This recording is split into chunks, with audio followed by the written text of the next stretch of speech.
सनातन संस्कृति में कई देवी देवता हैं। इनमें भगवान गणेश, लॉर्ड गणेशा को प्रथम आराध्य के तौर पर पूजा जाता है। भगवान गणेश की बाल रूप बाल गणेशा की भी कई कहानियां प्रचलित है। खास तौर पर बच्चे अपने प्रिय बप्पा की कहानियों को जानने में काफी दिलचस्पी दिखाते हैं। ये कहानियां न सिर्फ सभी के लिए प्रेरणा स्रोत बनती हैं, बल्कि यह जीवन जीने की कला भी सिखाती है। हम बाल गणेश के जीवन की एक ऐसी ही रोचक कहानी बताने जा रहे हैं, जिसमें दुष्ट असुरराज गजमुख कैसे पहले मूषक मशक में तब्दील हुआ, फिर बाल गणेश का प्रिय मित्र बन गया। यह कहानी असुरों के राज गजमुख की है, जो चारों ओर अपना आतंक मचाए हुए था और वह तीनों लोकों में सबसे धनवान और शक्तिशाली बनना चाहता था। इतना ही नहीं, गजमुख की चाहत सभी देवी देवताओं को अपने वश में करने की भी थी। यही वजह थी कि वह भगवान भोलेनाथ की हर वक्त तपस्या करता रहता था।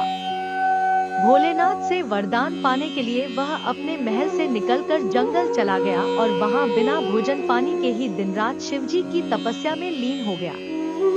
गजमुख की ये कठोर तपस्या कई वर्षों तक चली। एक दिन शिवजी ने गजमुख की कठोर तपस्या से प्रसन्न होकर उसे दर्शन दिए और वरदान मांगने का कहा। इस पर गजमुख ने शिवजी से दैवीय शक्तियां मांग ली और वह बहुत शक्तिशाली बन गया। शिवजी ने उसे वह शक्ति दी कि उसे किसी भी शस्त्र से नहीं मारा जा सकता था। वरदान मिलने के बाद गजमुख और अहंकारी हो गया और वह अपनी शक्ति का दुरुपयोग करने लगा। उसने तीनों लोकों पर कब्जा करने के लिए देवी देवताओं पर आक्रमण कर दिया। गजमुख के आतंक से सिर्फ ब्रह्मा, विष्णु, महेश और गणेश जी ही बचे रह सकते थे। गजमुख चाहता था कि सभी देवी और देवता उसकी पूजा करने लगे। गजमुख के आतंक से परेशान होकर सभी देवी देवता मदद मांगने के लिए ब्रह्मा, विष्णु और शिवजी की शरण में पहुँचे।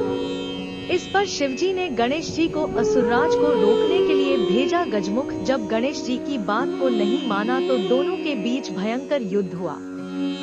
इस युद्ध में गजमुख बुरी तरह से घायल हो गया, लेकिन इसके बाद भी वह नहीं माना और उसने अपना रूप बदल लिया और मूषक बन गया।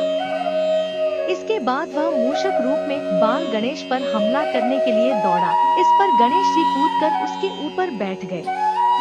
इसके साथ ही गणेश जी ने गजमुख को जीवन भर के लिए मूषक में तब्दील कर दिया और उसे हमेशा के लिए अपने वाहन के रूप में रख लिया। इसके बाद गजमुख मूषक रूप में गणेश जी का प्रिय मित्र बन गया।